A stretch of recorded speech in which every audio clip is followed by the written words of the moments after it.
Hey everybody, welcome back to another episode of The Art of Photography. My name is Ted Forbes, and the last 2 weeks I've been moving. New studio, new space. Bigger space, very cool. I haven't really figured out how I'm going to do the podcast in here yet, but I'm not worried because I'm pretty excited about it. I've got windows, a lot of natural light in here, which is cool. I've got windows on the south side and on the west side, and so as long as you're not trying to record late in the day when the sun's right in your face, it should be pretty cool space for that. So needless to say, everything that I have has been in boxes for 2 weeks, and that's getting a little tiresome. But I wanted to go ahead and do the podcast because I didn't think it would impact too much what we're talking about today. But a couple things that we're going to get going back with again that have fallen by the wayside because of the move. Mainly Masterclass Live. We're going to be doing the film episode, so watch the podcast. I don't know exactly when that's going to start. I hope very soon, like in the next couple weeks. So I will make an announcement. So follow me on Twitter if you want to stay up to date on stuff like that, or I'll announce it here in the podcast as well. Or on the website, which is theartofphotography.tv. Anyway, the last 2 episodes, we've been talking about websites for photographers. Talked about doing photo blogs. I kind of have a different approach to my photo blog this year that I'm doing. So anyway, your mileage may vary, but we talked about what's involved with doing a photo blog and some solutions to that if you just want to get your work online. And we talked about portfolio websites for photographers.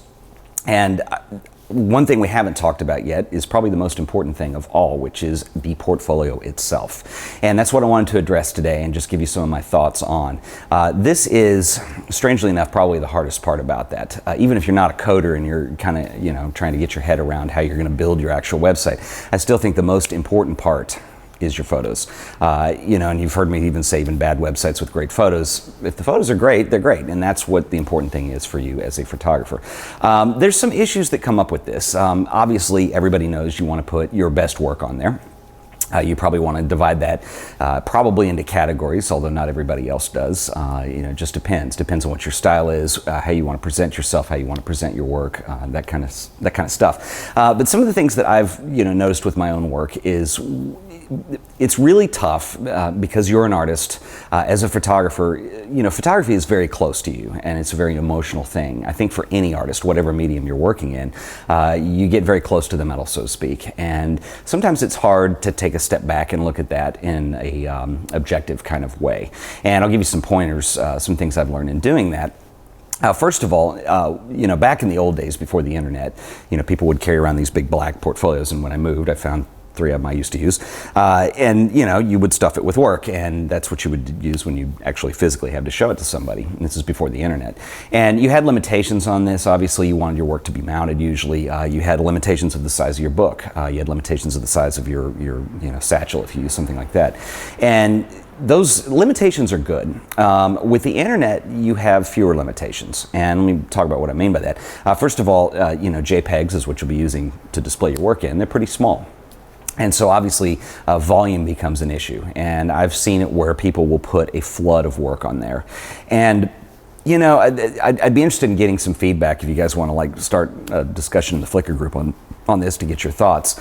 Generally speaking, my personal feeling is that I would rather have a few of my best pieces on there, and I don't want volume to get in the way of getting the best work that I've done in front of people. Now, a friend of mine who's an illustrator who lives in New York, who's extremely good, has a different opinion on that when we did his website years ago. And his opinion was to bombard everybody with work that he was confident and he's extremely good. And that was really the way to go, is to just have an endless supply of awesomeness, And I think that both of these are certainly valid ways to go. I think probably the deciding factor is how you feel about your own work, how confident you are, some of the feedback you've been getting, and some of the popularity you end up getting. I think over time, your website could certainly build into that. If you're just starting out, I think for most people, it's best to go through your work and spend a couple weeks or maybe even a couple months if you have to, really deciding what you think is your best work. Now, one of the things I think that becomes an issue for artists in general, particularly photographers, particularly for me, is that sometimes there's several kinds of photos that you'll have in there that you think are going to make the cut. And generally all of these, the common factor or the common denominator is that there's something that is an emotional attachment or reaction that you get from that piece of work. And there could be a photo that you think is wonderful, you're ready to put it in.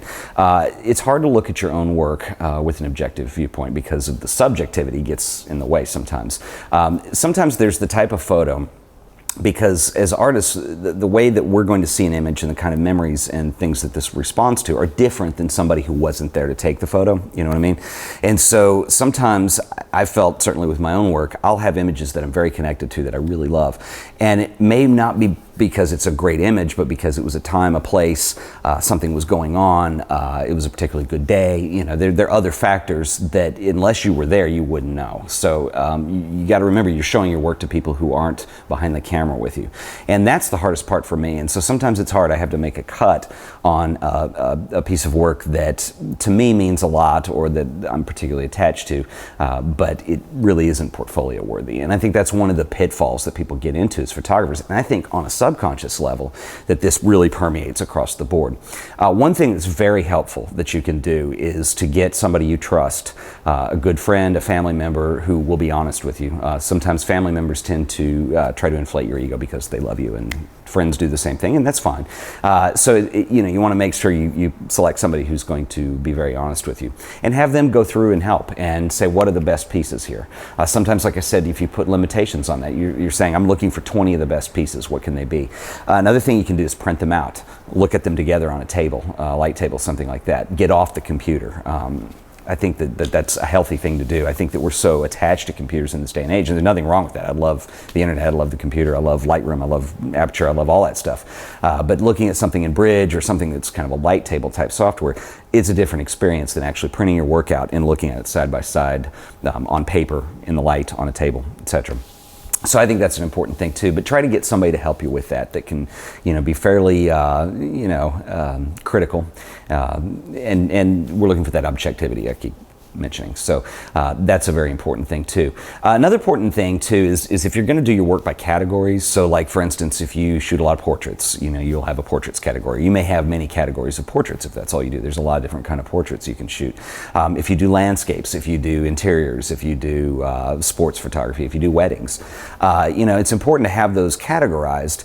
And it's also important to be honest with yourself with those categories. If, for instance, and especially if you are trying to make your living as a photographer, sometimes there are areas that you want to work into, and I think that's okay. Just be careful if you don't have enough images, or if you're not really, if you don't have your head around conceptually the kind of quality that you want to be getting at. For instance, if you want to be doing landscapes and you've only shot a handful of them, maybe that's a portfolio you don't want to, or a gallery you don't want to have on your portfolio site straight away. It's more of a goal that you're going to have, and you can certainly put that up in time. I think that sometimes people, it's really easy to look at the portfolio as kind of this idea of where you want to be, and I think that's a good thing. But it's important also to be honest with that. If you're actually looking for work and you're a professional, this is really important because you really want to put your best foot forward.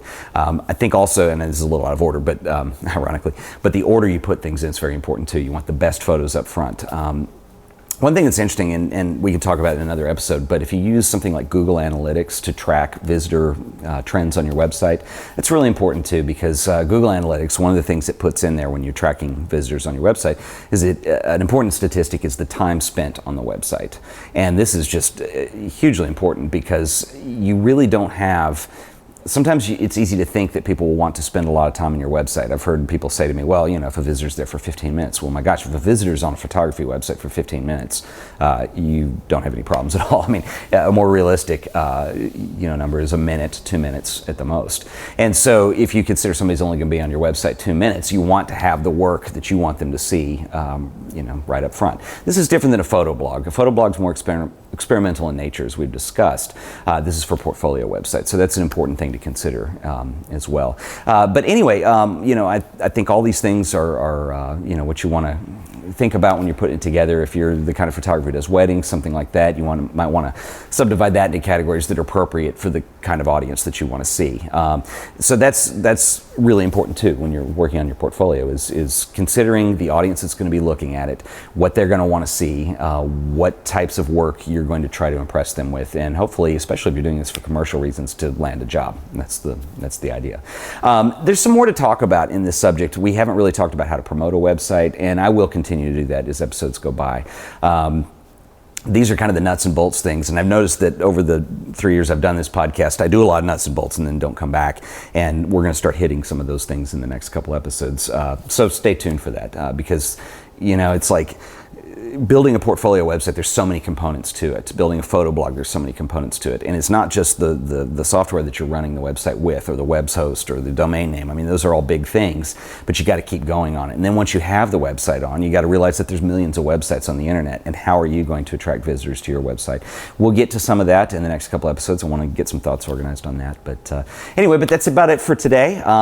Anyway, new studio, and there'll be more episodes to come. So anyway, once again, this has been The Art of Photography, and thank you for watching. Remember also, come into the Flickr group, because I think this is a worthy discussion. This is a hard thing because I think there's so many ways you can look at building a portfolio that I think it's better to have a discussion rather than have one clown sitting up here telling you how to do it, because there's certainly not one way to do it. I'm just giving you some pointers. So anyway, join us in the Flickr groups, and once again, this is The Art of Photography. Thank you for watching.